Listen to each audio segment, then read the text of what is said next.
Welcome students. पिछली class में हमने कॉन्ट्रासेप्टिव मेथड्स में जो मेन मेथड्स हैं उनके बारे में डिस्कशन किया। पेरियर मेथड्स हमने पढ़ लिए, कॉन्डम्स, डायफ्राम, सर्वाइकल कैप्स और वॉल्ट्स, ये सब हमने डिस्कशन किया। मैंने आपको इनके बारे में बताया।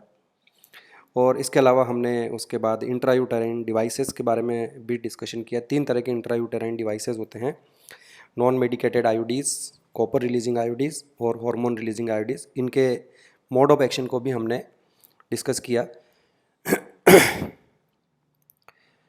आपको मैंने बताया कि जो आयोडीज होते हैं वो स्पर्म की जो फैगोसाइटोसिस है उसको इंक्रीज़ करते हैं।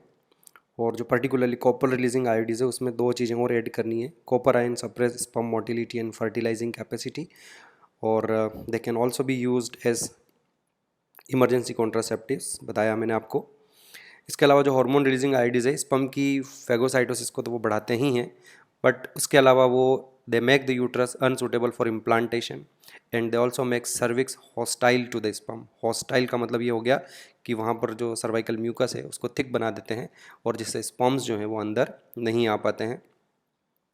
और ये जो 2 हमारे इंपॉर्टेंट पॉइंट रहे कि मेन मैकेनिज्म ऑफ आयोडीज का क्या रहेगा, तो दे इनहिबिट फर्टिलाइजेशन। कैसे? बाई स्पर्म फैगोसाइटोसिस को इंक्रीज़ करके। और इसके अलावा जो अगर ये ऑप्शन नहीं होता है तो फिर सेकंड रहेगा कि they inhibit implantation also. Then we talked about oral contraceptive pills. 2 तरह की होती है, स्टेरॉयडल और नॉन स्टेरॉयडल है। नॉन स्टेरॉयडल का एक ही एग्जांपल हमें डिस्कस करना है, हमें पढ़ना है, वो सहेली है। उसके बारे में मैंने आपको पहले बता दिया था कि वो 7 दिन में एक बार लेते हैं और वो सेलेक्टिव एस्ट्रोजन रिसेप्टर मॉड्यूलेटर है जो यूट्रस में और ब्रेस्ट पर जो एस्ट्रोजन के रिसेप्टर्स हैं उनको मॉडिफाई करती है। मैकेनिज्म पहले एक्सप्लेन कर दिया गया है। और जो स्टेरॉयडल ओरल कॉन्ट्रासेप्टिव पिल्स है वो 2 तरह की हो सकती है। वो प्रोजेस्ट्रोजन ओनली, यानी जिसमें सिर्फ प्रोजेस्टेरॉन हो, और दूसरी प्रोजेस्टेरॉन ईस्ट्रोजन कॉम्बिनेशन की भी होती है। इनका जो मेन मैकेनिज्म ऑफ एक्शन है वो इनहिबिट ओवुलेशन। कैसे? तो वो एक्सप्लेन किया मैंने आपको कि ये नेगेटिव फीडबैक एक्सर्ट करती है जिससे एलएच सर्ज डेवलप नहीं हो पाती है और उससे ओवुलेशन नहीं होता है। तो इनका जो मेन मैकेनिज्म है वो तो ये रहेगा कि they inhibit ovulation, but apart from that they also inhibit implantation, क्योंकि उनमें प्रोजेस्टेरॉन होता है और वो प्रोजेस्टेरॉन का मैंने आपको बताया कि वो ग्लैंड्स की एट्रोफी करता है, एंडोमेट्रियल एट्रोफी इंड्यूस करता है। और प्रोजेस्टेरॉन जो है वो सर्वाइकल म्यूकस को भी थिक बनाता है। कैसे लेते हैं? तो मैंने आपको बता दिया कि ये 21 डेज़ के लिए लेना पड़ता है टैबलेट्स। डेली की एक टैबलेट है। इसकी स्टार्टिंग करते हैं हम with in first 5 days of menstruation, और उसके बाद कंटिन्यूसली 21 डेज़ के लिए लेंगे। 7 डेज़ का एक गैप रहेगा, उसके बाद वापस इस प्रोसेस को रिपीट करते हैं हम। Then let's talk about injections और इम्प्लांट्स। तो आज हम जो बात करने वाले हैं वो इंजेक्शंस और इम्प्लांट्स के बारे में बात करेंगे। तो बच्चों, ऐसा है कि कई फीमेल ऐसी होती है जो डेली टैबलेट्स लेना पसंद नहीं करती है। तो ऐसे में हमारे पास एक परमानेंट हार्मोनल मेथड भी है जिसमें वही प्रोजेस्टेरॉन या फिर प्रोजेस्टेरॉन एस्ट्रोजन के इम्प्लांट्स होते हैं या उनके इंजेक्शंस होते हैं वो लगा लिए जाते हैं। तो ये लॉन्ग लास्टिंग होते हैं। इम्प्लांट्स एक बार जो है लगा दिया जाए तो उसके बाद 3 साल तक के लिए वापस उसको चेंज करने की ज़रूरत नहीं पड़ती। 3 साल तक वो इफ़ेक्टिव रहता है। मैकेनिज्म ऑफ एक्शन सेम रहेगा, टैबलेट लेनी नहीं है, बस उसका जो इम्प्लांट ही इस तरह के इम्प्लांट्स होते हैं। मेरे पास एक फ़ोटोग्राफ भी है आपके लिए, ये देखिए यहाँ पर मैंने बता रखा है, ये इम्प्लांट्स होते हैं।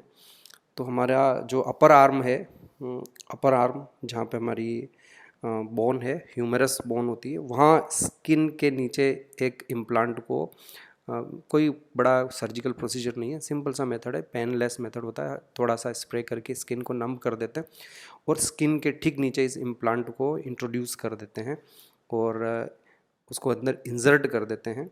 और फिर ये धीरे धीरे बायोडिग्रेडेबल मटेरियल से बना हुआ है। वैसे कवरिंग को बाद में निकालनी पड़ती है, लेकिन 3 साल तक का ये इफ़ेक्टिव रहता है। तो ये जो इम्प्लांट्स हैं ग्रेजुअली लोअर कंसंट्रेशन में हॉर्मोन्स रिलीज़ करते रहेंगे।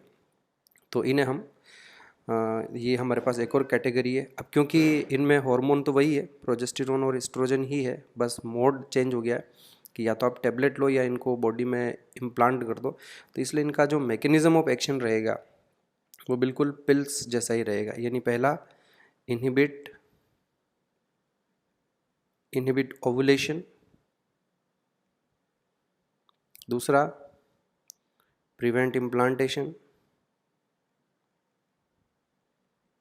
प्रिवेंट इम्प्लांटेशन, और तीसरा वही thickening of cervical mucus, thickening of cervical mucus, जो मैंने आपको पहले भी बताई। पिल्स के समय भी मैंने आपको बता रखी है कि मैकेनिज्म ऑफ एक्शन क्या रहता है पिल्स का।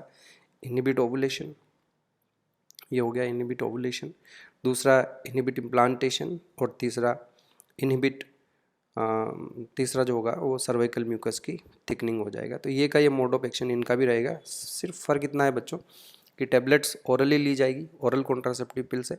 इम्प्लांट जो हैं वो स्किन के नीचे उनको इंसर्ट कर दिया जाएगा, और फिर वो ग्रेजुअली थोड़ी थोड़ी क्वांटिटी में वहाँ से हार्मोन रिलीज़ करेगी।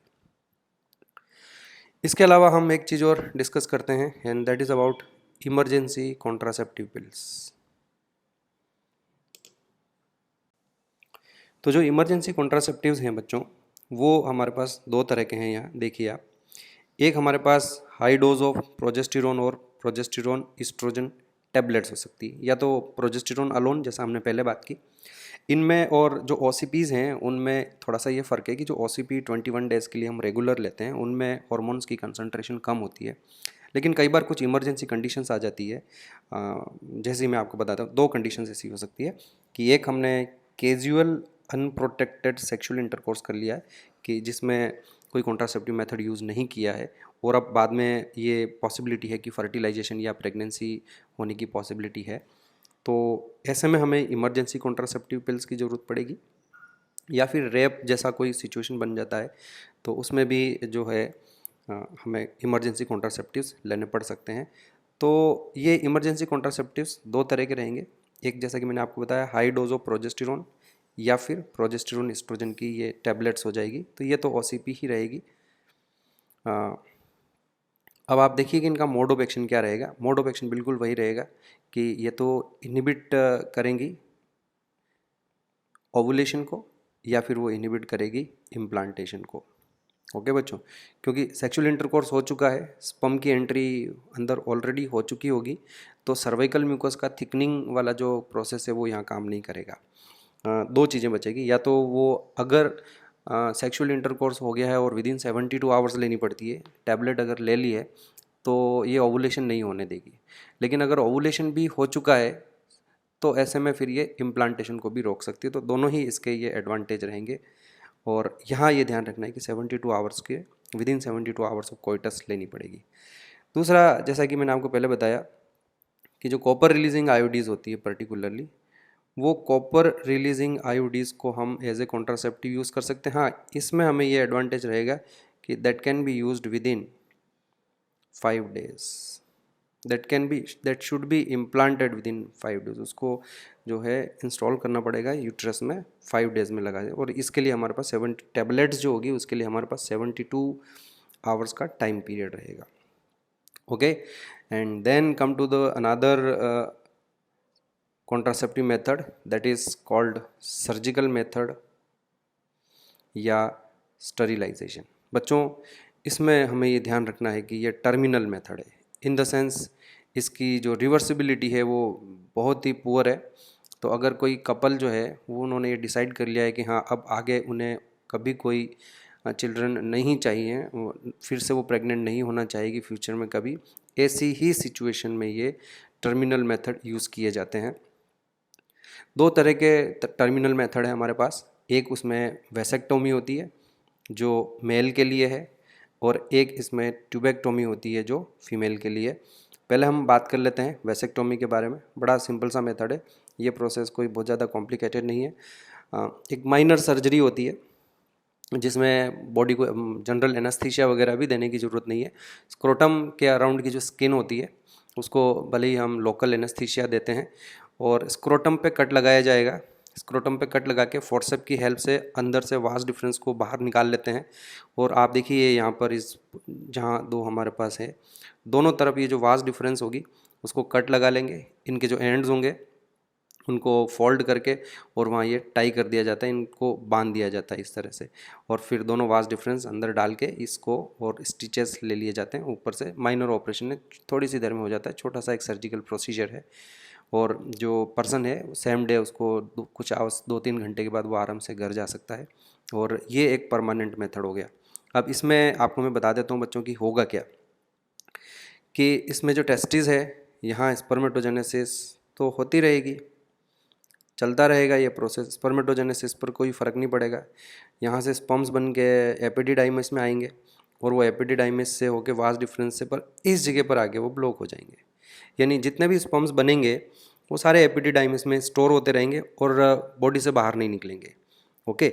और जब भी इनका एक टाइम पीरियड होता है स्टोरेज का, after some months like maximum up to 6 months वो वहाँ पर स्टोर रह सकते हैं, तो उसके बाद वो स्पर्म वहीं वास डिफरेंस में और एपिडिडाइमिस में उन स्पर्म्स की डेथ हो जाएगी और वो रीअब्जॉर्ब हो जाएंगे, नए स्पर्म्स बनते रहेंगे और पूरा नए स्पर्म्स जो हैं मरते रहेंगे और वो रीअब्जॉर्ब होते रहेंगे। इसमें एक आपको बता देता हूँ कि जब सेक्सुअल इंटरकोर्स होगा तो सीमन इजेक्यूलेट होगा कि नहीं होगा, तो बच्चों बिल्कुल होगा, क्योंकि आप याद कीजिए जो हमारा सीमन होता है उसमें अप्रोक्सीमेटली 75% वॉल्यूम तो सेमिनल वेसिकल का है, तो सेमिनल वेसिकल को हमने कुछ टच किया ही नहीं है, तो सेमिनल वेसिकल से उसका सिक्रीशन आएगा, प्रोस्टेट ग्लैंड का सिक्रीशन आएगा, बस सिर्फ इतना रहेगा इसमें कि टेस्टिस से स्पर्म नहीं आ रहे हैं, तो जो सीमन बाहर निकलेगा इजेक्यूलेशन के समय उस सीमन में स्पर्म्स नहीं होंगे, लेकिन सीमन का बनना तो जो इजेक्यूलेट तो वो होगा। और इसमें स्पर्मेटोजेनेसिस भी कंटिन्यू रहती है, स्पर्मेटोजेनेसिस होती रहेगी टेस्टिस में, लेकिन वो जो गैमीट हैं, वो जो स्पर्म्स हैं, उनका ट्रांसपोर्टेशन ब्लॉक हो जाएगा, वो वास डिफरेंस से बाहर नहीं आ पाएंगे, वहीं रहेंगे।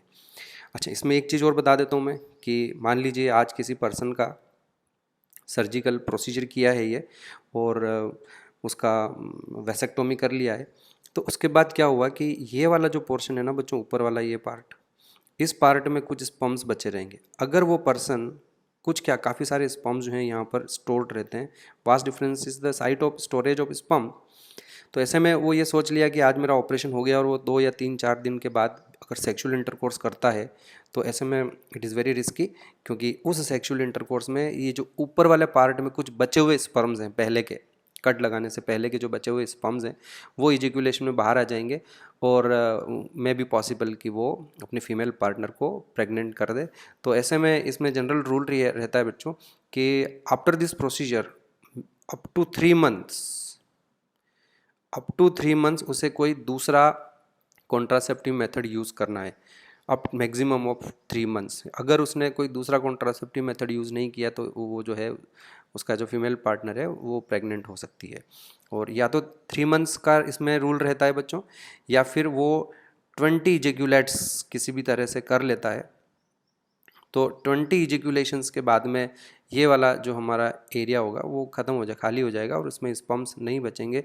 तो आइदर ऑफ टू, दोनों में से कुछ, या तो 3 मंथ्स का ड्यूरेशन या फिर 20 इजेक्यूलेट्स जो हैं वो अगर कर लेता है तो उसके बाद उसको कोई दूसरा कॉन्ट्रासेप्टिव मेथड यूज़ करने की ज़रूरत नहीं रहेगी। तो देखिए आप, it is a terminal method, it block gamete transport, highly effective है क्योंकि हमने बिल्कुल कट लगा दिया है तो स्पर्म्स आएंगे ही नहीं, तो जो सक्सेस रेट है वो काफ़ी ज़्यादा है, बहुत इफेक्टिव मेथड है। पर जैसा कि मैंने बताया कि पुअर रिवर्सिबिलिटी, अगर किसी वजह से बाद में ऐसी कोई कंडीशन डेवलप हो जाती है और कपल डिसाइड कि नहीं हमें तो अब एक बच्चा चाहिए, तो फिर ये जो है बड़ा मुश्किल हो जाता है वापस ऑपरेशन करके वास डिफरेंस को जोड़ना। करते हैं, ऐसा नहीं है कि नहीं करते हैं, कभी कभार ऐसे केसेस हुए हैं जिनमें इसको वापस रिवर्सल करने की कोशिश की जाती है, लेकिन वो प्रॉपर वे में वो अटैच हो नहीं पाती है और जो सक्सेस रेट रहता है वो फिर पुअर ही रहता है इसमें। सिमिलरली एक और हमारे पास जो मेथड है फीमेल में, इसे हम ट्यूबेक्टोमी कहते हैं। ये ट्यूबेक्टोमी 2 तरीके से करी जाएगी, या तो एब्डोमेन में कट लगाया जाता है या फिर वेजाइनल रूट से भी इसको कट लगाने के लिए इंस्ट्रूमेंट यहाँ से इंसर्ट कराया जा सकता है, बट मोस्टली जो है इसको वेजाइनल रूट से नहीं करते, एब्डोमेन में कट लगा के। ये देखिए, ये हमारे पास फेलोपियन ट्यूब्स हैं दोनों यहाँ पर, तो बिल्कुल दिख रहा है ये आपको। फेलोपियन ट्यूब को कट लगा के उनके जो एंड्स हैं उनको फोल्ड कर दिया जाता है और फोल्ड करके उनको टाई कर देते हैं। This process is known as tubectomy. इसमें हमने फेलोपियन ट्यूब को कट लगाया है। यहाँ मैंने ऊपर लिखा भी है कि जो इंसिजन का मतलब कट, वो जो है एब्डोमेन में भी लगाया जा सकता है और थ्रू वेजाइनल रूट से भी, कि कट नहीं लगाना है एब्डोमेन में, तो देर आर सम इंस्ट्रूमेंट्स, उनकी हेल्प से वेजाइना से फिर सर्विक्स से इंस्ट्रूमेंट इंसर्ट किया जाएगा कैथेटर, और उसकी हेल्प से ये कट लगा के टाई अप किया जा सकता है। इस मेथड को हम ट्यूबेक्टोमी कहते हैं। ये जो मैंने 4 यहाँ कैरेक्टर लिखे हैं, टर्मिनल मेथड है, block gamete transport, highly effective और poor reversibility, this is applicable for both. Tubectomy के लिए भी एप्लीकेबल है और ये वैसेक्टोमी के लिए भी एप्लीकेबल है। तो बच्चों इसी के साथ ये देखो हमारे पास एक और डायग्राम है। यहाँ मैंने बताया कि किस तरह से स्क्रोटम में कट लगा के यहाँ से फिर ये कट लगा के बांध दिया जाता है। और ये डायग्राम मैंने आपको जैसे कि पहले बताया इम्प्लांट से रिलेटेड है। इम्प्लांट कहाँ लगाए जाते हैं, तो ये जो हमारी अपर आर्म है उस अपर आर्म में स्किन के नीचे उसको फिट किया जाता है। चलिए हमारे पास यहाँ एक कुछ नोट्स लिखे हुए हैं जो हमें ध्यान रखने हैं, एग्जाम में यहाँ से क्वेश्चन आ सकता है। Contraceptives are not regular requirements for the maintenance of reproductive health. Of course वो रिप्रोडक्टिव हेल्थ के लिए उनकी रिक्वायरमेंट नहीं है। In fact, they are practiced against a natural reproductive event that is conception and pregnancy, जो कि एक natural event है। One is forced to use these methods either to prevent pregnancy or to delay और space pregnancy due to personal reasons. तो कई couples ऐसे होते हैं जो 2 बच्चे ही चाहते हैं या 1 बच्चा ही चाहते हैं या बच्चों के बीच में गैप चाहते हैं। इस तरह की जो हमारी रिक्वायरमेंट होती है, पर्सनल रीजंस होते हैं, उन रीजंस को फुलफिल करने के लिए कॉन्ट्रासेप्टिव मेथड यूज़ किए जाते हैं। Come to the possible side effects या इल इफ़ेक्ट्स ऑफ कॉन्ट्रासेप्टिव।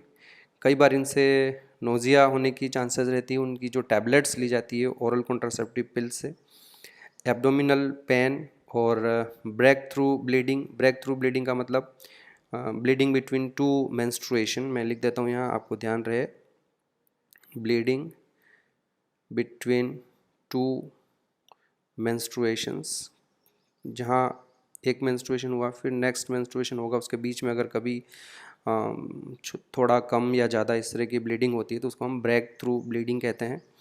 फिर इरेगुलर मेंस्ट्रुअल ब्लीडिंग, बहुत ज़्यादा ब्लीडिंग होने लग जाए मेंस्ट्रुएशन के समय या कुछ शॉर्ट ड्यूरेशन के लिए प्रॉपर ब्लीडिंग नहीं हो, ये भी कुछ साइड इफ़ेक्ट्स होते हैं। और नॉट वेरी सिग्निफिकेंट बट कई बार कुछ महिलाओं में, कुछ फीमेल्स में ब्रेस्ट कैंसर के चांसेस भी बताए गए हैं।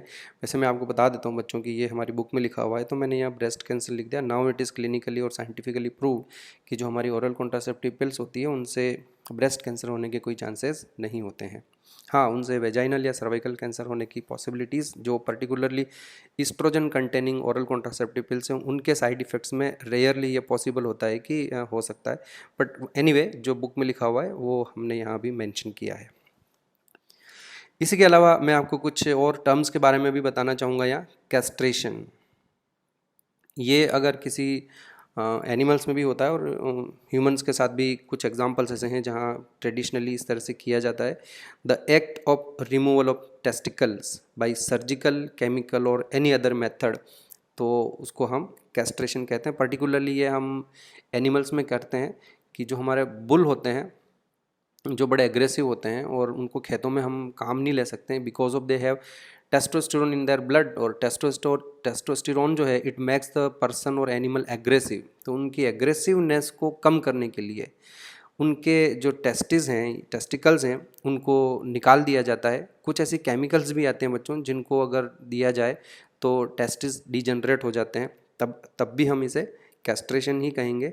और कई बार तो बड़ा ही क्रूड मेथड होता है, जो स्ट्रे डॉग्स या फिर जो गली में घूमने वाले सूअर वगैरह होते हैं, इनके साथ तो एक बड़ा ही क्रूअल मेथड भी करते हैं ये लोग। डायरेक्टली उनको स्क्रोटम बाहर से कोई कट नहीं लगाते हैं, सर्जरी नहीं करते हैं, बाहर से उनको क्रश कर देते हैं टेस्टिस को।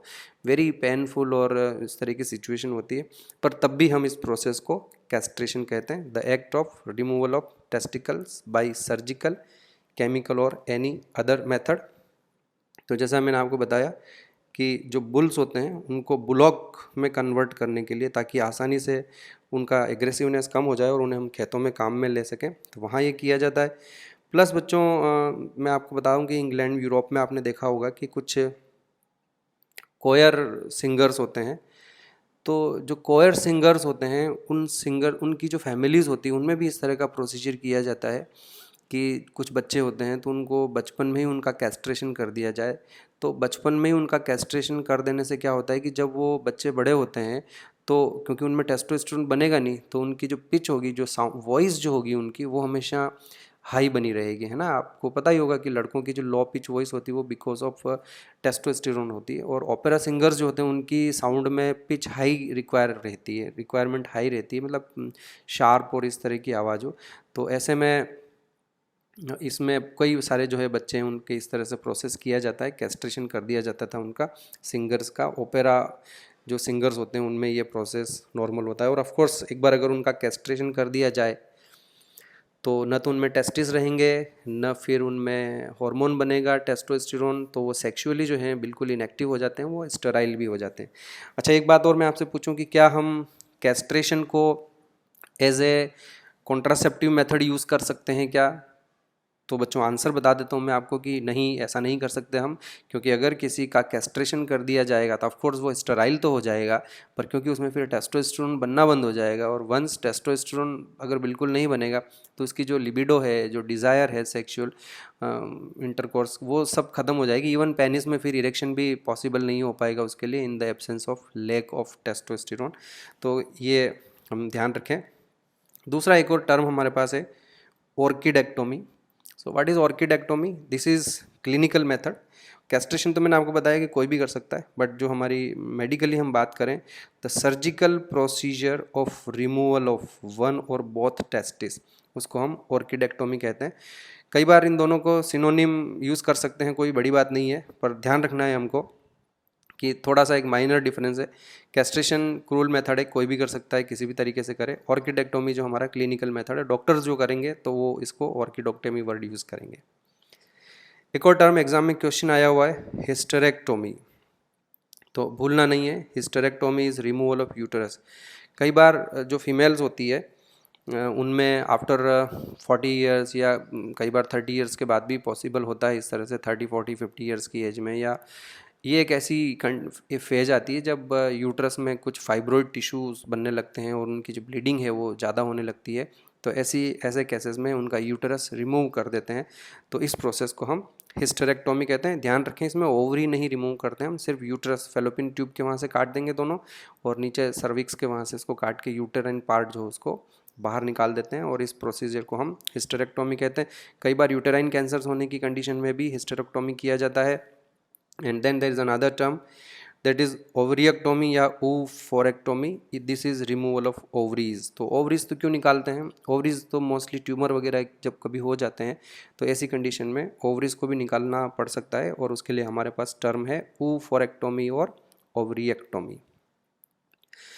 अगर यूटरस बाहर निकाल दिया जाता है जैसा कि हिस्टेरेक्टोमी करते हैं, तो उसमें फीमेल के सेक्स हार्मोन पे कोई फ़र्क नहीं पड़ेगा, क्योंकि ओवरी इंटैक्ट है और ओवरी से एस्ट्रोजन प्रोजेस्टेरोन बनते रहेंगे, ब्लड में जाते रहेंगे। ऑफ कोर्स उसमें मेंस्ट्रुएशन अब नहीं चलेंगे, उसका मेंस्ट्रुअल साइकिल बंद हो जाएगा क्योंकि यूट्रस को ही निकाल दिया गया, पर बॉडी में हार्मोन्स वगैरह सारे नॉर्मल बनते रहेंगे। ओवरिएक्टोमी या ऊफरेक्टोमी करने के बाद उसमें रिमूवल ऑफ ओवरी जो कर दिया जाएगा, तो उसके बाद उसमें हार्मोन जो बनेंगे एस्ट्रोजन प्रोजेस्टेरोन वो नहीं बन पाएंगे, क्योंकि ना ओवरी है ना फॉलिकल से। तो आप तो जानते हैं कि फॉलिकल और कॉर्पस ल्यूटियम से ही तो एस्ट्रोजन और प्रोजेस्टेरोन बनते हैं, तो ये हार्मोन उसमें नहीं बन पाएंगे। Okay, let's begin with another topic, that is medical termination of pregnancy. बड़ा ही इंपॉर्टेंट है, क्वेश्चन आते हैं यहाँ से, ध्यान से आप इसको सीख लें, समझ लें। What is medical termination of pregnancy?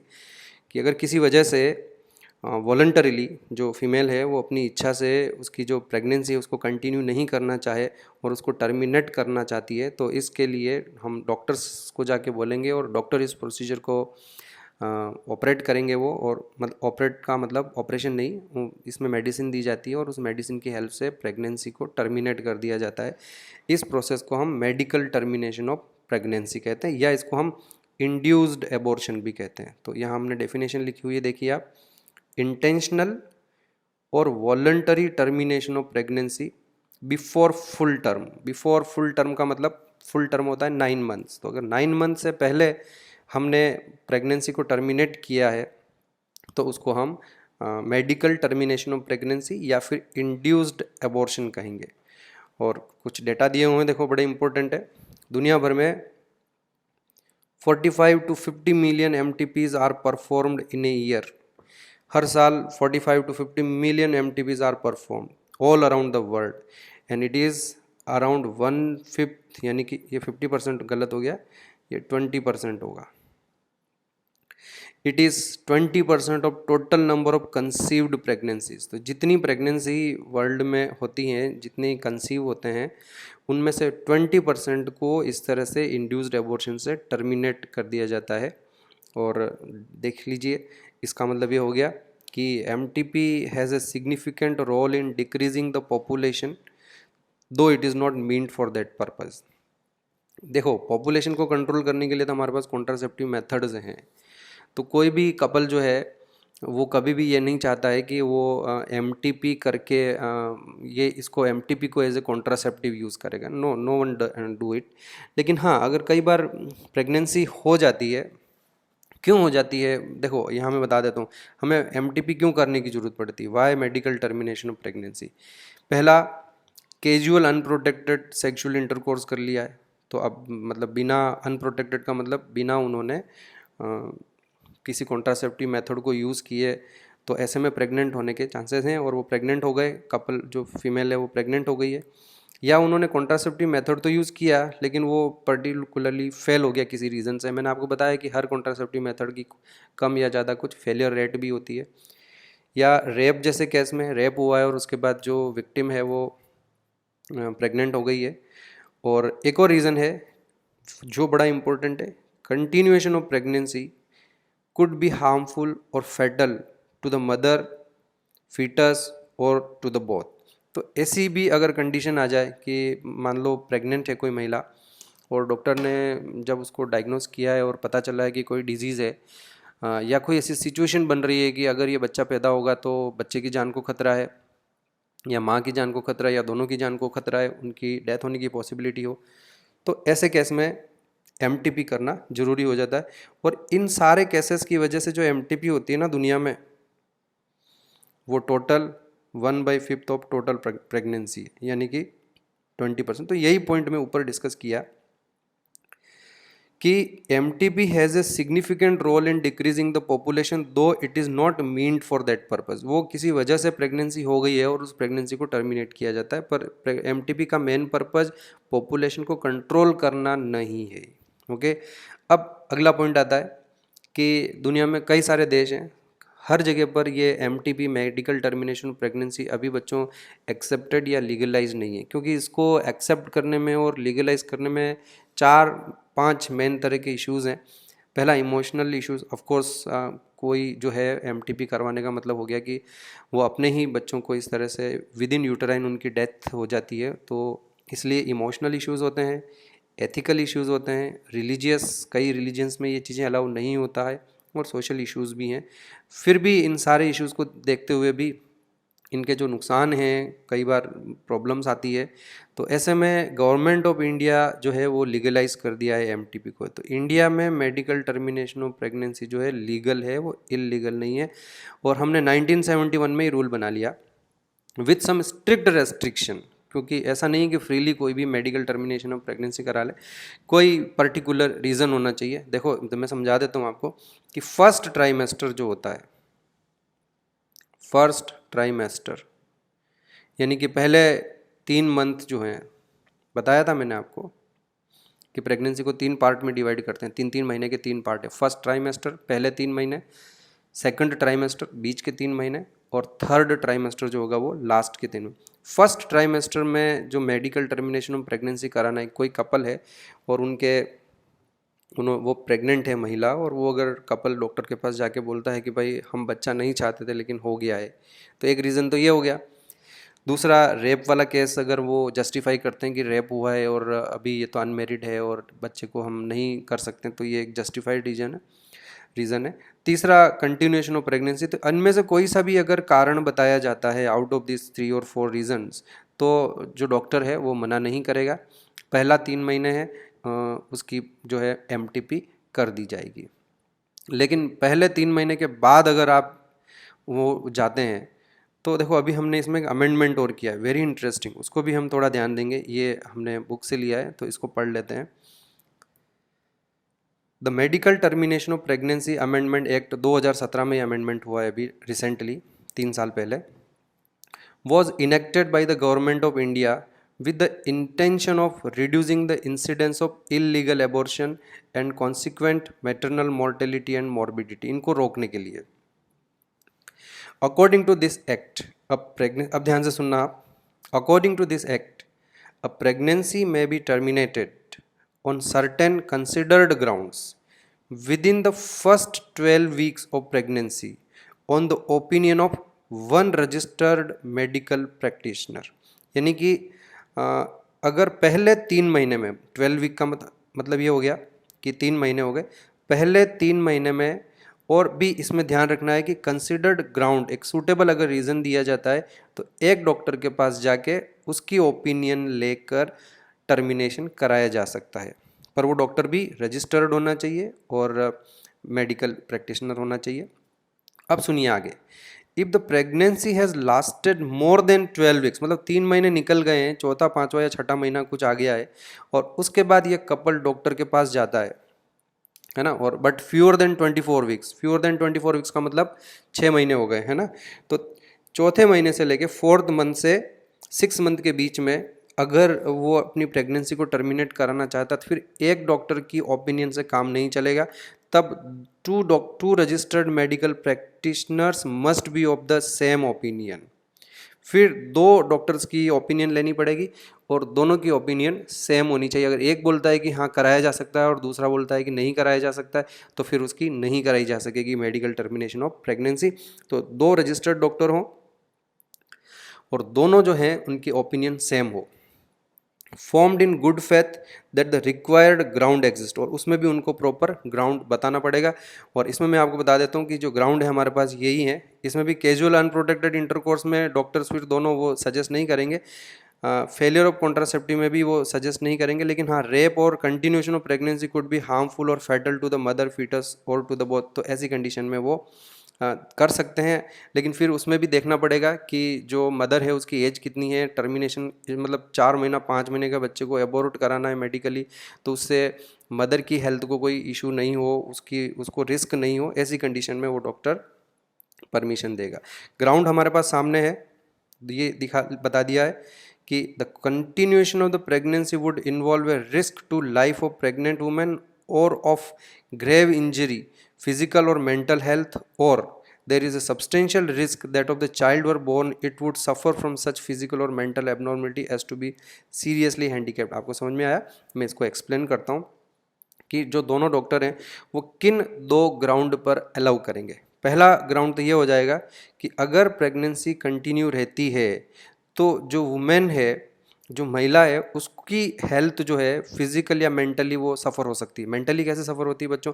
Mentally suffer तभी होगी कि सपोज़ उसका रेप हुआ है और वो प्रेग्नेंट हो गई है और 3 महीने से ज़्यादा हो चुके हैं उसको, लेकिन वो बोल रही है कि नहीं 3 महीने पहले तक पता भी नहीं चला उसको कि वो प्रेग्नेंट है, और चौथे पाँचवें छठे महीने में हम उसको पता चला है तो डॉक्टर के पास गई और डॉक्टर को बताती है, स्ट्रिक्टली बोल देती है कि नहीं मुझे ये बच्चा नहीं चाहिए, किसी भी कंडीशन में नहीं चाहिए। ये मेंटल हेल्थ है, क्योंकि वो ये बोल दे कि ये बच्चा हो गया तो मैं अपनी पूरी लाइफ अपने आप को माफ़ नहीं कर पाऊंगी, मैं इस बच्चे के साथ नहीं रह सकती। दिस टाइप ऑफ कंडीशंस में अराइव, और एट द सेम टाइम उसको फिजिकल इंजरी होने का भी चांसेस है, क्योंकि अगर रेप जैसी कंडीशन, किसी का रेप हुआ है और अर्ली एज में हुआ है, काफ़ी मतलब छोटी है, उसकी एज कम है, तो हो सकता है बच्चा अगर वो डिलीवर करती है तो उसको उसकी फिजिकली जो हेल्थ है वो भी उसको कॉम्प्रोमाइज़ हो सकती है, उसका यूट्रस डैमेज हो सकता है, उसके जेनिटेलिया डैमेज हो सकता है। तो इन सारी कंडीशंस को ध्यान में रखते हुए डॉक्टर अपनी ओपिनियन देंगे।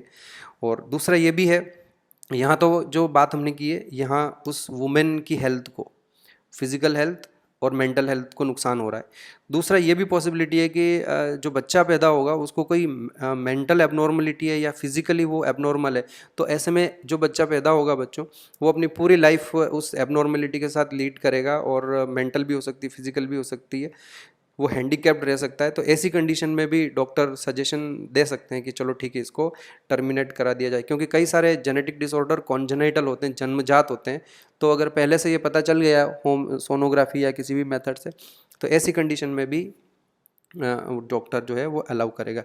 तो ये हमारे पास एक नया जो है, आपको मैंने बताया कि अमेंडमेंट आया 2070 में। इसमें सिंपल है कि पहले 3 महीने में टर्मिनेशन एक डॉक्टर की ओपिनियन से हो जाएगा, और अगले 3 महीने में जो क्योंकि रिस्की हो जाता है बाद में, सेकंड ट्राइमेस्टर की जो एमटीपीज होती है वो रिस्की होती है, पर वहाँ पे भी अगर कराने की ज़रूरत है तो 2 रजिस्टर्ड प्रैक्टिशनर की सेम ओपिनियन की रिक्वायरमेंट रहेगी, और वो भी एक सूटेबल ग्राउंड होना चाहिए। तो ग्राउंड मैंने आपको बता दिया, 2 हमारे पास ग्राउंड रहेंगे कि अगर प्रेगनेंसी कंटिन्यू होती है तो या तो मदर को खतरा हो या फिर बच्चे को खतरा हो। ऐसी कंडीशन, बच्चे को खतरा का मतलब ये हो गया कि उसे कोई मेंटल एबनॉर्मलिटी हो या फिजिकली वो हो, तो डॉक्टर इस तरह की परमिशन दे सकते हैं।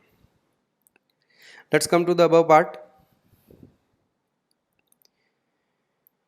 हम इसको एक बार देख लेते हैं। मैंने आपको बता दिया है कि MTP has a significant role in decreasing the population, though it is not mean for that purpose. Accepted, legalise किया जा सकता है कि नहीं किया जा सकता है। 4 तरह के इश्यूज़ हैं, इमोशनल, एथिकल, रिलीजियस और सोशल।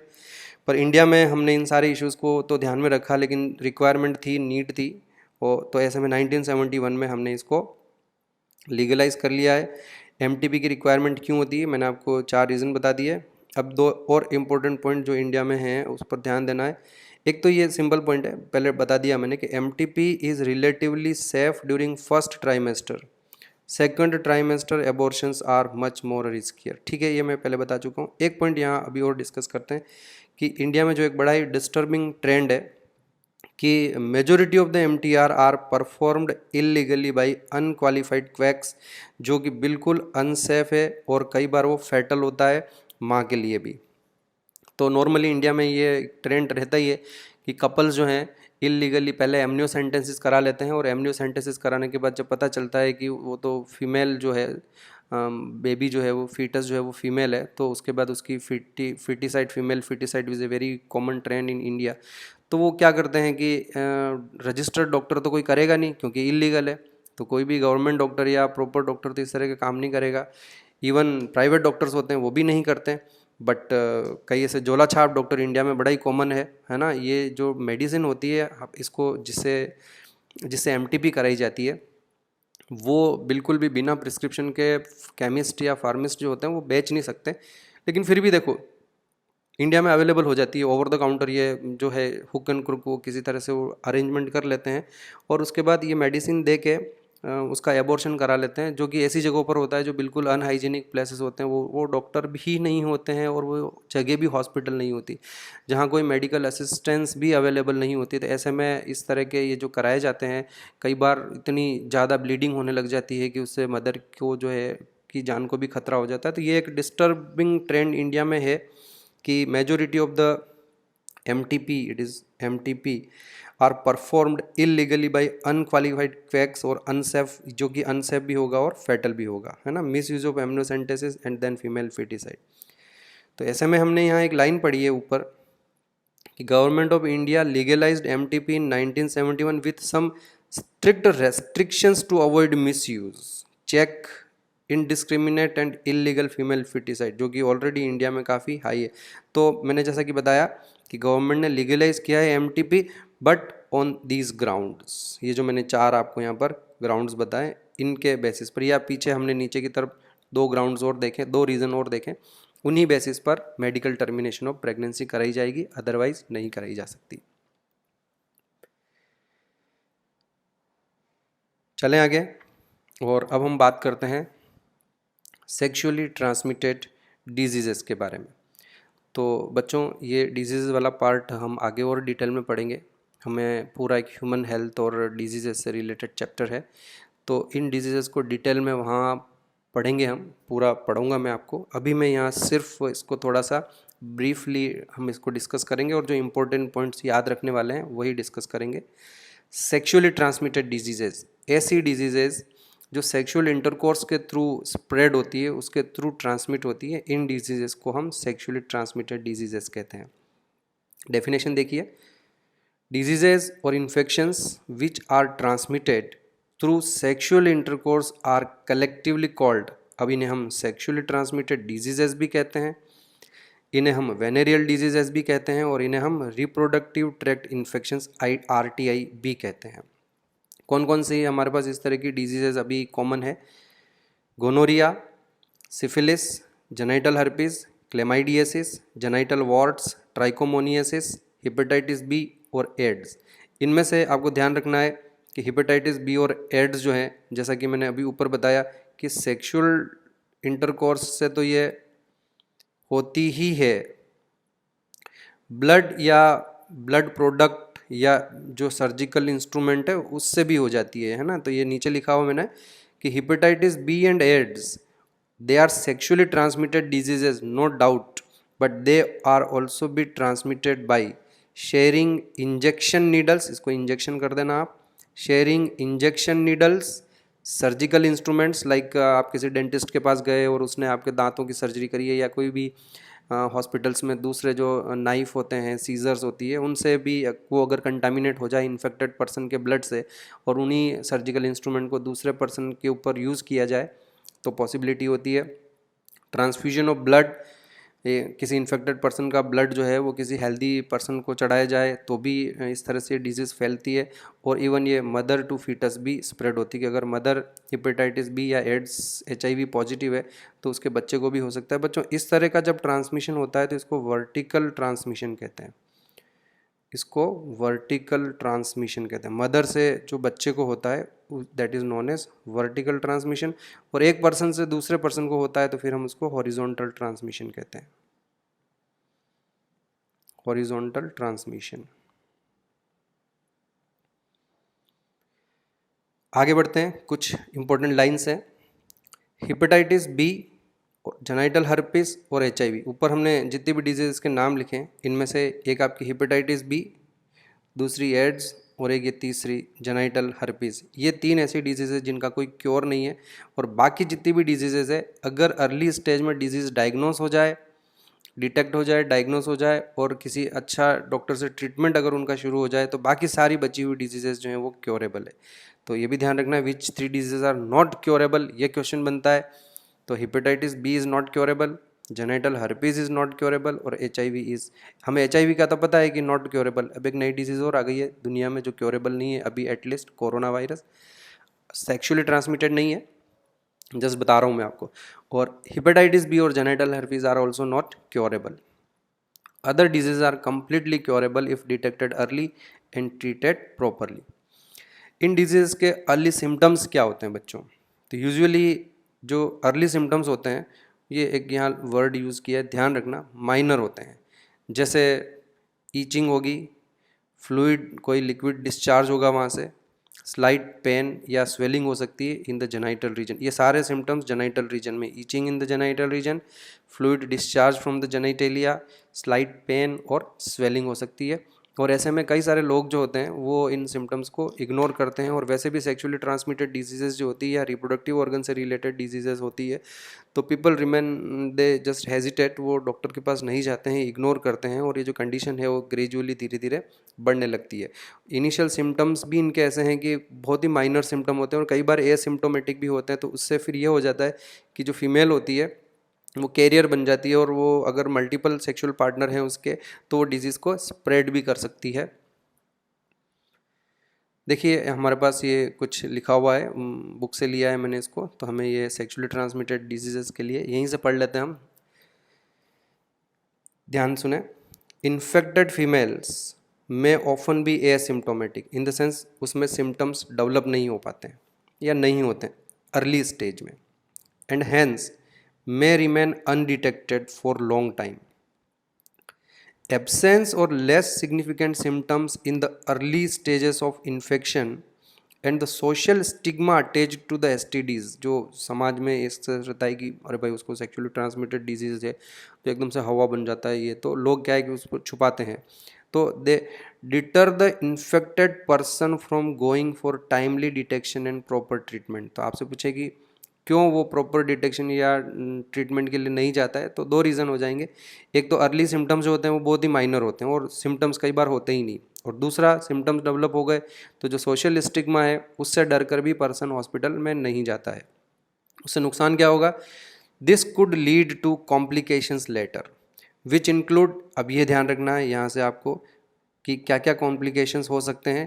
पहला, पेल्विक इन्फ्लेमेटरी डिजीजेस, दूसरा एबॉर्शंस हो सकते हैं, तीसरा स्टिल बर्थ हो सकती है, स्टिल बर्थ का मतलब बच्चे की जो है डेथ वहीं पहले ही हो जाए, और जो मरा हुआ बच्चा पैदा होता है तो उसको स्टिल बर्थ कहते हैं। फिर एक्टोपिक प्रेगनेंसी हो सकती है और आगे जाके इनफर्टिलिटी हो सकती है और इवन कैंसर हो सकता है। तो ये हमारे पास पॉइंट वाइज मैंने बता दिया है, आपको ध्यान रखना है कि अगर किसी को सेक्सुअली ट्रांसमिटेड डिजीजेज हो, वो उसको डिटेक्ट नहीं करवाए, डायग्नोज नहीं करवाए और प्रॉपर ट्रीटमेंट नहीं लेता है, तो आगे जाके ये क्या हो सकता है, इन सेक्सुअली ट्रांसमिटेड डिजीजेस से क्या हो सकता है। तो हमें 6 चीज़ें हो सकती है। पेल्विक इन्फ्लेमेटरी डिजीज है, मतलब नीचे जो पेल्विक रीजन है पूरा अंदर का एब्डोमेन में पेल्विक रीजन, वहाँ इन्फ्लेमेशन हो सकते हैं। अगर वो फीमेल है और प्रेग्नेंट है तो उसे एबॉर्शन हो सकता है, या स्टिल बर्थ हो सकती है, बच्चे की जो है डेथ हो जाए। एक्टोपिक प्रेगनेंसी भी होने की पॉसिबिलिटी है, फ्यूचर के लिए इनफर्टिलिटी हो सकती है और इवन कैंसर्स भी हो सकते हैं, cancers of the reproductive tract. So STDs are a major threat to a healthy society, therefore prevention और early detection and cure of these diseases are given prime consideration under the reproductive health care programme. हमारा जो RCH programme है, हमने इनको prime importance दी है। दो, all persons are vulnerable to these infections, किसी को भी हो सकता है। Their incidences are reported to be very high among persons in the age group of 15 to 24 years. तो इस एज ग्रुप के जो पर्सन है उनमें रिपोर्ट्स ज़्यादा है। And of course the age group to which you also belong, there is no reason to panic because prevention is possible. One could be free of this infection by following the simple principles given below. अगर 3 इन चीज़ों का ध्यान रखा जाए तो उसे sexually transmitted diseases होने की कोई पॉसिबिलिटी नहीं रहेगी। पहला, avoid sex with unknown partners या मल्टीपल पार्टनर्स। दूसरा, always use condoms during coitus. And third, in case of doubt one should go to a qualified doctor for early detection and get complete treatment of if diagnosed with disease. तो अगर इन चीज़ों का ध्यान रखा जाए, 3 points हैं, तो prevention जो है वो पॉसिबल रहता है। तो इसी के साथ हमारा सेक्सुअली ट्रांसमिटेड डिजीजेस का कुछ पार्ट, एक क्वेश्चन जैसा कि मैंने आपको समझा दिया यहाँ से बनता है, ये वाला पार्ट आप ध्यान रख लें। दिस पार्ट, ये 6 पॉइंट मैंने बता दिए, यहाँ से क्वेश्चन बनेगा, एक यहाँ से बनने की पॉसिबिलिटी रहती है। बाकी मैंने पहले से क्वांटिफाई कर लिया है। What are the minor symptoms, itching, fluid discharge, slight pain और swelling in the genital region. कौन सी बीमारी ऐसी है जो सेक्सुअली ट्रांसमिटेड डिजीज़ भी है और ब्लड से भी ट्रांसमिट हो सकती है, तो 2 डिजीजेज रहेगी, हेपेटाइटिस बी और एड्स। ये क्वेश्चन बनता है, एड्स कैसे हो सकता है। वैसे एड्स आगे मैं और डिटेल में पढ़ाऊँगा आपको, तो ये बड़ी आसानी से आपको याद हो जाएंगे, कोई दिक्कत नहीं है। Which are the sexually transmitted diseases, तो अभी जो प्रेजेंटली है वो gonorrhoea, syphilis, genital herpes, chlamydiasis, genital warts, trichomoniasis, hepatitis B और एड्स। इनमें से कौन सी 3 डिजीजेज ऐसी है जो क्योरेबल नहीं है, ये ध्यान रखना है आपको। एड्स का पता था, हेपेटाइटिस बी का नहीं पता था, तो अब याद रखें। और एक जेनाइटल हर्पीस और है जो क्योरेबल नहीं है, बाकी सारी क्योरेबल है provided early detection and proper treatment. Okay, now come to the infertility. ये हमारा और एक पार्ट बचता है, इसमें लास्ट पार्ट जो है चैप्टर का, इनफर्टिलिटी। तो सबसे पहले तो हम डिफाइन करें कि what is infertility. Inability to conceive, conceive मतलब प्रेग्नेंट होना, इनेबिलिटी टू कंसीव और produce children even after 2 years of unprotected sexual cohabitation is called infertility. In the sense कि कोई कपल 2 साल तक साथ रह रहे हों, अनप्रोटेक्टेड सेक्सुअल इंटरकोर्स कर रहे हों, यानी कि वो किसी तरह का कोई कॉन्ट्रासेप्टिव मेथड यूज़ नहीं करते हैं, और सेक्सुअल कोहैबिटेशन का मतलब रेगुलर सेक्सुअल इंटरकोर्स करते हैं और उसके बाद भी 2 साल बाद भी उनके बच्चे नहीं हो रहे हैं, तो that condition is called infertility. यूँ नहीं कि शादी हुई 1 महीने ही हुआ और डॉक्टर के पास जाके बैठ गए कि हमारा बच्चा ही नहीं हो रहा है, तो that is not infertility. At least for 2 years regular sexual intercourse के बाद जो है अगर बच्चे नहीं होते हैं तो हम इसको इनफर्टिलिटी कंसीडर करेंगे, ये WHO की डेफिनेशन के अकॉर्डिंगली। ओके, अब इनफर्टिलिटी होती क्यों है बच्चों, what are the main reasons. Physical reason होता है कि उनके जो जेनिटलिया है, जो रिप्रोडक्टिव ऑर्गन है, testis, ovary, whatever it is, तो उसमें किसी न किसी तरह की एबनॉर्मेलिटी हो। कई बार कॉन्जेनाइटल होती है, या दोनों में से किसी को कोई डिजीज़ है उससे, जैसा कि बेबी ने आपको बताया ऊपर कि कुछ सेक्सुअली ट्रांसमिटेड डिजीजेज ऐसी भी होती है जो आगे जाके स्टरिलिटी या इनफर्टिलिटी कॉज करती है। कुछ ड्रग्स होती है, इम्यूनोलॉजिकल रीजंस होते हैं और इवन साइकोलॉजिकल रीजंस भी होते हैं। साइकोलॉजिकल में मेनली यही रहता है कि साइकोलॉजी की वजह से इरेक्टाइल डिसफंक्शन होने की पॉसिबिलिटी है, तो पेनिस में इरेक्शन नहीं हो पाता है और उस वजह से वो फीमेल पार्टनर के साथ सेक्सुअल इंटरकोर्स नहीं कर पाता और स्पर्म जो सीमन जो है उसको डिपॉजिट यानी कि इनसेमिनेट नहीं कर पाता है। तो ये कुछ रीज़न होते हैं इनफर्टिलिटी के। फिजिकल हो सकते हैं, कॉन्जेनाइटल हो सकते हैं। कॉन्जेनाइटल का मतलब जन्मजात, जो जन्म से हो, इनबॉर्न हो। कुछ डिजीजेज होती है, ड्रग्स, इम्यूनोलॉजिकल रीज़न भी होते हैं और साइकोलॉजिकली आपको याद रखने हैं। In India often the female is blamed but more often than not the problem lies in the male partner. हाँ, ये भी एक बड़ी इंडिया जैसे देशों में ये बड़ी प्रॉब्लम है कि अगर किसी कपल को बच्चे नहीं होते हैं, चिल्ड्रन नहीं हो रहे हैं, तो सारा जो दोष है वो महिला के ऊपर ही डाल दिया जाता है। बट एक्चुअली ये नहीं होता है। कई बार जो है मेल में भी एबनॉर्मलिटी होती है। कॉज जो होते हैं वो मेल पार्टनर होते हैं। और इनफर्टिलिटी के लिए बच्चों हमारे पास कई सारे हॉस्पिटल्स और स्पेशलाइज्ड हेल्थ केयर यूनिट्स हैं, इनफर्टिलिटी सेंटर्स कहते हैं हम उनको, वो बने हुए हैं।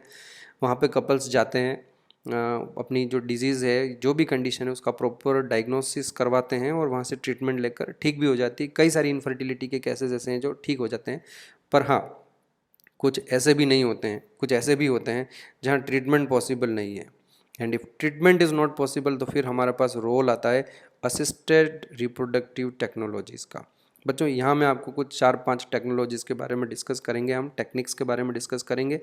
ये वो टेक्निक्स हैं जिनसे हम ऐसे कपल्स को कंसीव कराने में हेल्प करते हैं जो इनफर्टिलिटी से सफ़र कर रहे हैं और किसी भी ट्रीटमेंट से उनका इलाज नहीं हुआ है, वो सही नहीं हुए, क्योर नहीं हो पा रही कंडीशन, और फिर भी अगर वो बच्चे चाहते हैं तो हमारे पास ये असिस्टेड रिप्रोडक्टिव टेक्नोलॉजीज़ हैं।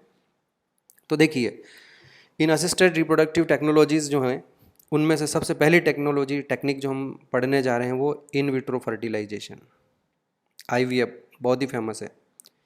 टेस्ट ट्यूब बेबी प्रोग्राम भी कहते हैं, आपने सुना होगा कई बार। तो इसमें कैसे करते हैं मैं आपको उसके बारे में बताता हूँ कि दोनों में से कोई भी या पहले देख लेते हैं एक कंडीशन। यहाँ देखो, ये 1 लिखा मैंने, ओवा फ्रॉम द वाइफ और डोनर इज कलेक्टेड। तो देखो, हस्बैंड जो है वो नॉर्मल है, उसके स्पर्म्स बन रहे हैं, और वाइफ में अगर ओवा नहीं बन रहे हैं या फर्टिलाइजेशन नहीं हो पा रहा, ओवा नहीं बन रहे हैं, तो उसको किसी डोनर की हेल्प लेनी पड़ेगी। तो ओवा फ्रॉम द वाइफ और डोनर कलेक्ट कर लेते हैं हम, और स्पर्म्स जो हैं वो हस्बैंड से या डोनर से कलेक्ट कर लेते हैं। यानी कि अगर हस्बैंड स्पर्म्स देने में एबल नहीं है तो फिर किसी डोनर के स्पर्म्स लिए जाते हैं। आपको पता ही होगा, जो आजकल जिस तरह से ब्लड बैंक होते हैं उस तरह के सीमन बैंक भी होते हैं और वहाँ से वो स्पर्म्स अवेलेबल हो जाते हैं। तो दोनों में ये 2 कंडीशन बन रही है, ध्यान से देख लें आप। ओवा फ्रॉम द वाइफ और डोनर, तो वाइफ और डोनर क्यों लिखा मैंने? वाइफ ओवा बना सकती है तो वाइफ के ले लेंगे, वाइफ नहीं बना सकती, ओवा नहीं बन रहे उसके, तो किसी डोनर के लेंगे। सिमिलरली अगर हस्बैंड के स्पर्म्स जो हैं बन रहे हैं तो उसी के स्पर्म लिए जाएंगे, और अगर उसके स्पर्म्स नहीं बन रहे हैं, एबनॉर्मलिटी है, तो डोनर के स्पर्म्स लेके सबसे पहले ये देखिए यहाँ पर हम एक जाइगोट उसको बनाते हैं। ये जाइगोट जो बनेगा वो बाहर, बॉडी से बाहर बनेगा, और एक टेस्ट ट्यूब लिखा भले ही जाता है टेस्ट ट्यूब, लेकिन बेसिकली टेस्ट ट्यूब नहीं होती, इस तरह की एक पेट्री प्लेट होती है। उस पेट्री प्लेट में ये ओवम और जो भी डोनर या हस्बैंड जिसके भी स्पर्म्स हैं उनके साथ उनका फर्टिलाइजेशन कराया जाता है, और इस तरह से यहाँ पर ये जाइगोट बन जाएगा।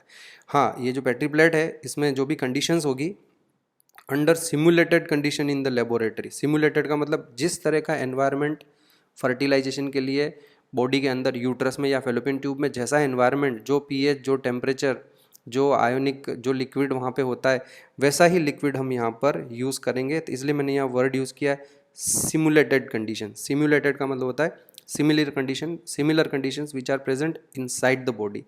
वैसी ही कंडीशन में फर्टिलाइजेशन कराया जाएगा, और फर्टिलाइजेशन के बाद में जाइगोट बन जाएगा। कहाँ बना जाइगोट? बॉडी के अंदर या बॉडी के बाहर? बाहर बना है, और इस प्रोसीजर को हम नाम देते हैं IVF, इन विट्रो फर्टिलाइजेशन। अब क्या बन गया? जाइगोट बन गया। अब इस जाइगोट को बच्चों जो फीमेल है उसकी बॉडी में ट्रांसफ़र किया जाएगा।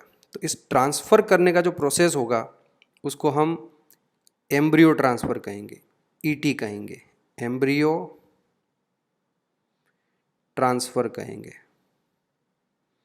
समझ में आया आपको कि एक बार हमने क्या कराया है, इन विट्रो फर्टिलाइजेशन कराया है, बॉडी के बाहर पेट्री प्लेट में स्पर्म और ओवा जो हैं उनका फर्टिलाइजेशन कर दिया, और फर्टिलाइजेशन करने का यहाँ से यहाँ तक ये जो जाइगोट बन गया है, इस प्रोसेस को हम IVF नाम दे रहे हैं, जैसा कि मैंने आपको बताया। अब हमारे पास दो आगे जाके रास्ते बचते हैं कि हम उस पेट्री प्लेट में उस जाइगोट को वेट नहीं कराएं, या फिर उसमें थोड़ा सा वेट कराएं, 2 सेल स्टेज, 4 सेल स्टेज या 8 सेल स्टेज तक अगर वो बन गया है, बाहर ही बॉडी से बाहर क्लीवेज डिवीजन शुरू हो जाएंगे इमीडिएटली फर्टिलाइजेशन के बाद, पेट्री प्लेट में ही ये प्रोसेस चालू हो जाएगा। तो हमें वो जो हमारा जाइगोट है या वो जो 8 ब्लास्टोमियर का जो हमारा एम्ब्रियो है उसको फीमेल की बॉडी में ट्रांसफ़र करना है, तो फिर हम उसको फैलोपियन ट्यूब में ट्रांसफ़र करेंगे। देखो बच्चों, ये यहाँ पर नीचे ध्यान दीजिए आप, यहाँ मैंने बताया कि where it will be transferred into the fallopian tube.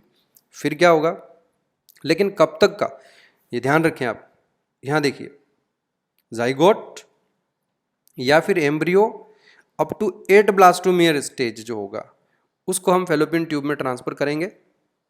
फिर वो फैलोपियन ट्यूब से नीचे उतरेगा, यूट्रस में आके इम्प्लांट हो जाएगा 2-3 दिन में।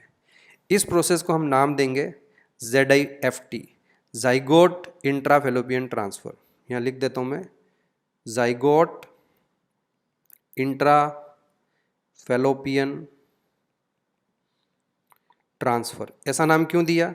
Because you are transferring the embryo into the fallopian tube. Why are you transferring the embryo into the fallopian tube? क्योंकि अभी वो बहुत ही अर्ली स्टेज पर है, या तो वो सिंगल सेल का जाइगोट है या फिर वो 8 ब्लास्टोमियर तक का ही है, तो ऐसे में हम उसको फैलोपियन ट्यूब में ट्रांसफ़र करेंगे। लेकिन अगर आपने उसको बाहर 2-4 दिन और रख लिया है तो ऐसे में वो 8 सेल से ज़्यादा बढ़ जाए। जैसे ही वो embryo more than 8 cell stage का हो गया है और अब आप उसको फीमेल की बॉडी में ट्रांसफ़र कर रहे हो, तो अब आपको उसको फैलोपियन ट्यूब में ट्रांसफ़र नहीं करना है, अब आपको उसे यूट्रस में ही ट्रांसफ़र करना होगा। और ऐसी कंडीशन में हम इस टेक्निक को नाम देंगे intra uterine transfer, intra uterine transfer. समझ में आ गया आपको? और ये जो दोनों मेथड हैं ZIFT और IUT, these are basically embryo transfer, these are embryo transfers. दोनों को हम एम्ब्रियो ट्रांसफ़र कहेंगे। तो एग्जाम में क्वेश्चन बनेगा कितनी तरह के एम्ब्रियो ट्रांसफ़र होते हैं? 2 तरह के एम्ब्रियो ट्रांसफ़र होते हैं, एक ZIFT जाइगोट इंट्राफैलोपियन ट्रांसफ़र और एक इंट्रा यूटेराइन ट्रांसफ़र, यानी कि यूट्रस में ट्रांसफ़र कर रहे हैं। क्योंकि ऑलरेडी एम्ब्रियो हमारा 8 सेल स्टेज को क्रॉस कर गया है, तो अब हम उसको अगर यूट्रस में भी ट्रांसफ़र करेंगे तो कोई प्रॉब्लम नहीं आएगी। तो देखिए, सबसे पहले क्या करवाया हमने? सबसे पहले हमने IVF करवाया, इन विट्रो फर्टिलाइजेशन करवाया, और इन विट्रो फर्टिलाइजेशन कराने के बाद हमने एम्ब्रियो ट्रांसफ़र कराया। अब ये ध्यान रखना है कि एम्ब्रियो ट्रांसफ़र 2 तरीके से करते हैं हम, जाइगोट इंट्राफैलोपियन ट्रांसफ़र और इंट्रा यूटेराइन ट्रांसफ़र। कब तक जाइगोट इंट्राफैलोपियन करेंगे? अगर आपका जाइगोट है या अप टू 8 सेल स्टेज का एम्ब्रियो है तो फैलोपियन ट्यूब में ट्रांसफ़र करेंगे, और अगर हमारा एम्ब्रियो बॉडी से बाहर 8 सेल स्टेज को क्रॉस कर गया है, 8 to 16 से ऐसे बढ़ गया है, तो फिर हम उसको डायरेक्ट यूट्रस में ट्रांसफ़र करेंगे। अच्छा, एक बात और ध्यान से सुनो बच्चों, कि यहाँ इसको मैं हटा रहा हूँ।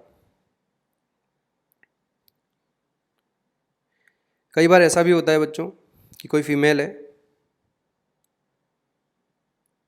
और उसके ओवा बन रहे हैं, उसका हस्बैंड भी नॉर्मल है, वो रेगुलर सेक्सुअल इंटरकोर्स करते हैं, उनमें फर्टिलाइजेशन भी हो जाता है, पर फर्टिलाइजेशन के बाद यूट्रस में किसी तरह की कोई प्रॉब्लम है और ऐसे में वहाँ पर इम्प्लांटेशन नहीं हो पाता है।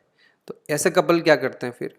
ऐसे कपल IVF के लिए नहीं जाते हैं, वो डॉक्टर के पास जाएंगे, डॉक्टर से पूछेंगे क्या करें डॉक्टर साहब, बच्चे नहीं हो रहे हमारे। तो डॉक्टर उनकी एनालिसिस करेगा, पता चला कि सब कुछ नॉर्मल है, सिर्फ यूट्रस में ही प्रॉब्लम है, इम्प्लांटेशन नहीं हो रहा है और आगे प्रेगनेंसी नहीं हो रही है।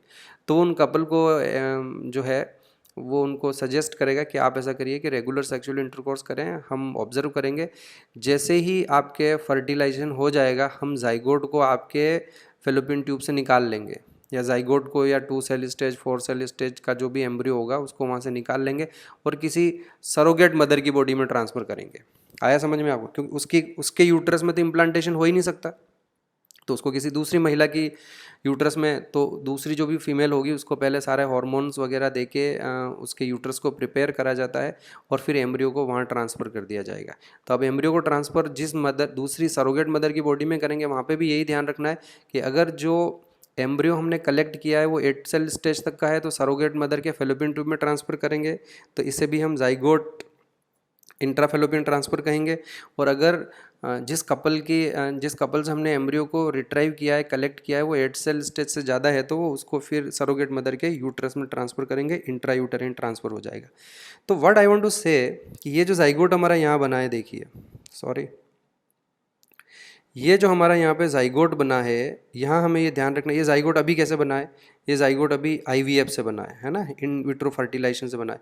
लेकिन ये पॉसिबल है बच्चों कि हम इन वाइवो फर्टिलाइजेशन से जो जाइगोट बनते हैं, फर्टिलाइजेशन से जो जाइगोट बनेंगे, इन वाइवो लिखा है मैंने इस बार, बॉडी के अंदर ही हुआ है उस कपल के, फर्टिलाइजेशन वहीं होने दिया है उन्होंने, बाहर कोई पेट्री डिश को यूज़ नहीं किया है। और उसके बाद उसके फेलोपियन ट्यूब से हमने जाइगोट निकाल लिया है और उस जाइगोट को हमने आगे इस तरफ एम्ब्रियो ट्रांसफ़र करा है किसकी, सरोगेट मदर की बॉडी में। तो this is another important line कि ध्यान रखें कि एम्ब्रियो ट्रांसफ़र, ये जैसे मैंने यहाँ बताया कि embryo transfer is done after IVF, तो क्या ये ज़रूरी है, एग्जाम में क्वेश्चन आए तो कि नहीं, ये ज़रूरी नहीं है। इवन इन वाइवो फर्टिलाइजेशन के बाद भी एम्ब्रियो ट्रांसफ़र कराया जा सकता है। ओके, तो ये मैंने पूरा आपको प्रोसीजर समझा दिया है और अब हम इसको एक बार रीड करते हैं हमारी बुक में क्या लिखा हुआ है। इन विट्रो फर्टिलाइजेशन ध्यान से समझेंगे आप। In vitro fertilisation means outside the body in almost similar condition as that in the body. तो सिमिलर कंडीशंस के लिए एक वर्ड यूज़ किया है मैंने, simulated condition, correct, followed by embryo transfer. तो IVF के बाद, जैसा कि मैंने आपको बताया कि पहले हम IVF करते हैं और IVF के बाद हम एम्ब्रियो ट्रांसफर करते हैं। Is one of such method. In this method popularly known as test tube baby programme, ova from the wife या डोनर, फीमेल लिखा है, लिखने की जरूरत नहीं थी, ओवा तो फीमेल ही देगी, and sperms from the husband या डोनर, डोनर भी मेल लिखा है तो ज़रूरी नहीं होता है, वो पता ही है हमें कि मेल ही देंगे sperms, are collected and are induced to form zygote under simulated condition in the laboratory, petri plate में, जैसा कि मैंने आपको समझाया। द जाइगोट और early embryos with up to 8 blastomeres could then be transferred into the fallopian tube, जिसको हम ZIFT कहेंगे, and embryos with more than 8 blastomeres into the uterus, उसको फिर हम intrauterine transfer to complete its further development. Embryos formed by in vivo fertilization, है ना, also could be used for such transfer to assist those females who cannot conceive. Those female who cannot conceive मतलब ये वो female है जो ओवा बना रही हैं, इनके हस्बैंड भी नॉर्मल है, ये रेगुलर सेक्सुअल इंटरकोर्स कर सकते हैं, इनके ओवा का फर्टिलाइजेशन भी हो जाता है, परंतु बाद में जाकर इम्प्लांट में कंसीव नहीं हो कर पाती, वो प्रेग्नेंट नहीं हो पाती, तो प्रॉब्लम यूट्रस में है उनके। आया समझ में आप लोगों को? तो ये मैंने आपको समझा दिया कि हम पहले IVF करते हैं और IVF के बाद एम्ब्रियो ट्रांसफ़र करते हैं, पर आपको ध्यान रखना है कि embryo transfer can also be done after in vivo fertilisation. Good, आगे चलते हैं हम।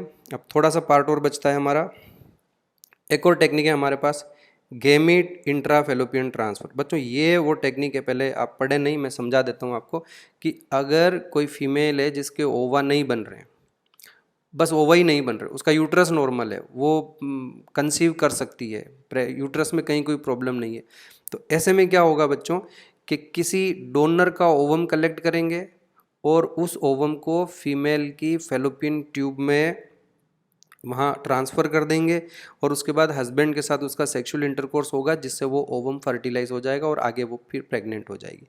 इस टेक्निक को हम गैमीट इंट्राफेलोपियन ट्रांसफ़र कहते हैं। समझ में आया? मैं फिर से रिपीट करता हूँ एक बार। एक ऐसी महिला जो ओवा बना सकती है, जिसके ओवा नहीं बन रहे हैं किसी वजह से, लेकिन उसका यूट्रस, फेलोपियन ट्यूब, बाकी सारे स्ट्रक्चर नॉर्मल है, हस्बैंड नॉर्मल है, मेल पार्टनर जो है वो नॉर्मल है, उसके स्पर्म्स वगैरह सब बन रहे हैं, तो ऐसे में क्या करते हैं कि कोई डोनर जो भी होगी उसका ओवम कलेक्ट करके इस रेसिपिएंट मदर जो है, ये जो फीमेल है जिसके ओवन नहीं बन रहे हैं, उसके फेलोपियन ट्यूब में हम रख देते हैं, उसको ट्रांसफ़र कर देते हैं ओवम का, and then she is allowed to go for sexual intercourse with the husband. तो हस्बैंड के जो स्पर्म्स होंगे वो वहाँ जाके उसको फर्टिलाइज करेंगे और वो इस तरह से कंसीव कर लेगी। पढ़े हम इस टेक्निक को हम गैमेट इंट्राफेलोपियन ट्रांसफ़र कहते हैं। When a female can not produce ovum, नहीं बना सकती है, but have normal uterus and fallopian tube where fertilization is possible and implantation and further development is also possible। तो प्रोसीजर बड़ा सिंपल है। The ovum from A donor का ही लेना पड़ेगा, is collected and transferred into the fallopian tube of above female, और उसके बाद वो अपने हस्बैंड के साथ सेक्सुअल, मेल पार्टनर के साथ सेक्सुअल इंटरकोर्स करेगी और फर्टिलाइजेशन हो ही जाएगा और इम्प्लांटेशन भी हो जाएगा। There is another technique called intracytoplasmic sperm injection. ये कब करते हैं मैं आपको समझा देता हूँ कि कोई मेल जो पार्टनर है उसके स्पर्म्स जो हैं उसमें किसी तरह की एबनॉर्मेलिटी है। एबनॉर्मेलिटी का मतलब ये हो गया कि या तो उसमें एक्रोसोम नहीं है, या उसमें टेल नहीं है, या टेल में मूवमेंट नहीं है, ऐसी कोई सिचुएशन होती है। तो इसमें फिर क्या होगा कि सेक्सुअल इंटरकोर्स के बाद जो स्पर्म्स होंगे वो ओवा तक नहीं पहुँच पाएंगे, और बाय द वे वो ओवा तक पहुँच गए तो वो फर्टिलाइजेशन नहीं कर पाएंगे, वो एग में एंटर नहीं हो पाते क्योंकि उनका एक्रोसोम जो है वो काम ही नहीं कर रहा है, एक्रोसोम होता ही नहीं है या एबनॉर्मल होते हैं, इस तरह की कंडीशंस आ जाती है। तो फिर क्या किया जाता है इसमें? अच्छा, इसमें इन विट्रो फर्टिलाइजेशन जो नॉर्मल होता है, जैसा कि ये कि हम ये करते हैं कि एक पेट्री प्लेट ले ली, इस पेट्री प्लेट में ओवा रख दिया और उसके बाद हस्बैंड के स्पर्म्स को से उनको फर्टिलाइजेशन कराते हैं। यहाँ पर भी दिक्कत आती है क्योंकि वो तो फर्टिलाइजेशन कर ही नहीं पा रहे ना बच्चों। तो ऐसे में हमारे पास एक और टेक्निक है और इस टेक्निक को हम इंट्रासाइटोप्लाज्मिक स्पर्म इंजेक्शन कहते हैं। और मेरे पास एक डायग्राम है, ये देखिए, ये देखिए। इसमें क्या होगा कि ये जो स्पर्म है यहाँ तो नॉर्मल बना रखा है, दिखने में नॉर्मल है, पर ये अनेबल टू फर्टिलाइज, इस तरह की कंडीशन है इसकी कि ये फर्टिलाइज नहीं कर सकता ओवम को। तो इस स्पर्म को हम एक फाइन इंजेक्शन है, ये इंजेक्शन की नीडल है, और ये हमारा एग है, ओवम है ये बाहर की तरफ तो पूरी जोना पेल्यूसिडा है ना। तो बच्चों इसमें हम उसके साइटोप्लाज्म में उसको ट्रांसफ़र कर देते हैं। तो एक बार स्पर्म अंदर चला जाएगा तो फिर कोई प्रॉब्लम नहीं है, उसके बाद वो जाइगोट बन जाएगा, उसमें सेकंड मियोटिक डिवीजन भी हो जाएगा, सब कुछ आगे का प्रोसेस नॉर्मल हो जाएगा। तो इस टेक्निक को हम नाम देते हैं intracytoplasmic sperm injection. In this procedure sperm is directly injected into the ovum. Ovum में कहाँ डाला जाएगा? उसके साइटोप्लाज्म में पहुँचाएंगे हम उसको, टू फॉर्म एम्ब्रियो। और अगर मैं ये कहता हूँ कि it is a type of IVF तो कोई गलत नहीं है, क्योंकि ये फर्टिलाइजेशन नहीं हो रहा है और जाइगोट बन रहा है, बॉडी के बाहर हो रहा है। बाद में, इसके बाद में भी हमको एम्ब्रियो ट्रांसफ़र भी कराना ही पड़ेगा, क्योंकि जो भी बनेगा उसको फिर बाद में फीमेल की बॉडी में हम ट्रांसफ़र करेंगे। पर ये इसमें और एक नॉर्मल IVF में ये फ़र्क है कि नॉर्मल IVF में स्पर्म खुद ही एग को फर्टिलाइज करेंगे, और इंट्रासाइटोप्लाज्मिक स्पर्म इंजेक्शन में जो स्पर्म्स होंगे उनको हमें एक फाइन नीडल इंजेक्शन की हेल्प से एग के अंदर ट्रांसफ़र करना पड़ता है, and that is why it is called intracytoplasmic sperm injection. Why we have to go for the ICSI? तो द प्रोसेस बता दिया मैंने आपको। एबनॉर्मल स्पर्म्स, ऐसे स्पर्म्स को हम टेरेटोजूस्पर्मिया कहते हैं, ऐसी कंडीशन को, which can not carry out acrosome reaction, और जो फर्टिलाइज नहीं कर सकते हैं, ये एक्रोसोम है यहाँ पर। करेक्ट बच्चों? And then there is a last procedure, artificial insemination. इस पर क्वेश्चन रिसेंटली आया हुआ है। आर्टिफिशियल इंसेमिनेशन जो होगा टेक्निक बच्चों, इसमें क्या होगा कि जो हस्बैंड है उसका सीमन फीमेल की वेजाइना में या उसके यूट्रस में ट्रांसफ़र आर्टिफिशियली कराया जाता है, और इस मेथड को हम आर्टिफिशियल इंसेमिनेशन कहते हैं। सिंपल सा प्रोसीजर है।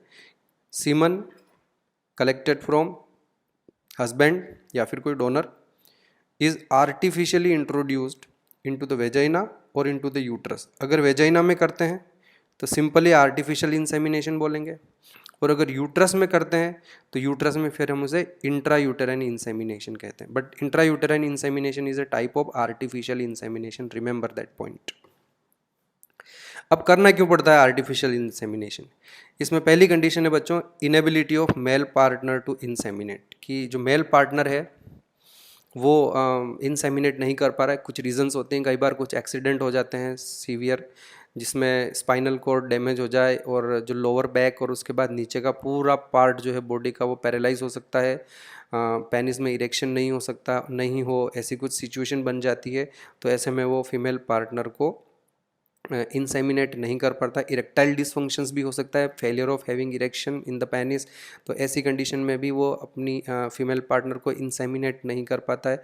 तो उन कंडीशन में फिर सीमन उससे कलेक्ट किया जाता है और कलेक्ट करने के बाद उसे जो फीमेल पार्टनर है उसकी वेजाइना में या फिर उसके यूट्रस में ट्रांसफ़र कर दिया जाता है। ओके, कई बार ये भी होता है बच्चों कि जो नॉर्मल सेक्सुअल इंटरकोर्स जो हस्बैंड है उसका जो स्पर्म काउंट है वो लो है। अब वो इंसेमिनेट कर पाता है, वो नॉर्मल सेक्सुअल इंटरकोर्स कर रहा है, पेनिस में इरेक्शन भी है और जो सीमन है वो वेजाइना में डिपॉजिट भी कर रहा है। पर हम ये जानते हैं कि जब नॉर्मल सेक्सुअल इंटरकोर्स होता है तो large quantity of semen is spilled out of the vagina और वो अंदर आगे जा नहीं पाते हैं। सारे स्पर्म्स, कई सारे स्पर्म्स जो हैं वो डिस्ट्रॉय हो जाते हैं। तो अगर कोई मेल पार्टनर ऐसा है जिसका स्पर्म काउंट ऑलरेडी लो है और ऐसे में वो सेक्सुअल इंटरकोर्स करेगा तो पॉसिबिलिटी है कि वो कई सारे स्पर्म अंदर नहीं जा पाएंगे, वो स्पिल आउट जो हो जाते हैं। तो ऐसी कंडीशन में फिर आर्टिफिशियल इंसेमिनेशन करके जितना भी सीमन है, जितने भी स्पर्म्स वो सीधे वेजाइना में या फिर अंदर यूट्रस में ट्रांसफ़र कर देते हैं। उससे सारे स्पर्म्स लॉस जो होता है नॉर्मली स्पर्म्स का वो लॉस नहीं होगा और चांसेस ऑफ फर्टिलाइजेशन इंक्रीज हो जाते हैं। तो ऐसी कंडीशन में भी हम आर्टिफिशियल इंसेमिनेशन करते हैं। तो there are two reasons why we go for artificial insemination. एक, inability of male partner to inseminate, नहीं कर पा रहा है तो आर्टिफिशियल इंसेमिनेशन करना पड़ेगा, और वेरी लो स्पर्म काउंट होगा तब भी आर्टिफिशियल इंसेमिनेशन करते हैं। और बता देता हूँ मैं कि आर्टिफिशियल इंसेमिनेशन में जो सीमन होगा उसे या तो वेजाइना में ट्रांसफ़र करते हैं या फिर यूट्रस में करते हैं। तो वेजाइना में करेंगे तो हम उसे सिर्फ आर्टिफिशियल इंसेमिनेशन बोलेंगे, और अगर यूट्रस में करेंगे तो हम उसको इंट्रा यूटेराइन इंसेमिनेशन कहेंगे। ओके बच्चों, ये हमारा चैप्टर कंप्लीट होता है। रिप्रोडक्टिव हेल्थ के बारे में हमने इसमें सारा डिस्कशन किया है, सारे कॉन्ट्रासेप्टिव मेथड। अब हमारे दोनों चैप्टर जो है रिप्रोडक्टिव सिस्टम के, एक पहला हमने रिप्रोडक्टिव सिस्टम पढ़ा है पूरा और एक रिप्रोडक्टिव हेल्थ, ये कंप्लीट हो गया है।